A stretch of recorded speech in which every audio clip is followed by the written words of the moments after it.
Hi viewers, welcome to my channel Sukanya national gym. இன்றைக்கி ஒரு ஹெல்த்தியான டீ ரெசிபி தான் பார்க்க போகிறோம்.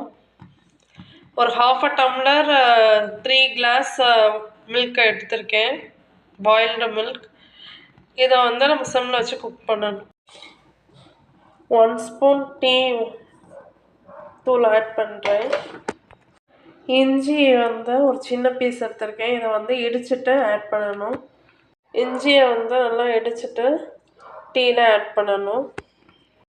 4 ஏலக்காய் எடுத்திருக்கேன், இதை வந்து மோட்டர் ப்ரெஷரில் இடிச்சிட்டு ஆட் பண்ணணும். ஏலக்காய் ஆட் பண்ணுறேன். நம்ம சிம்மர் மீடியம் ஃப்ளேமில் வச்சு குக் பண்ணணும். பால் நல்லா கொதிச்சு வந்துருச்சு. ஒரு 5 மினிட்ஸ் சிம்மில் வச்சு குக் பண்ணணும். 3 டேபிள் ஸ்பூன் நாட்டு சக்கரை ஆட் பண்ணிடணும். ஒயிட் சுகர் நான் அவாய்ட் பண்ணிட்டேன்.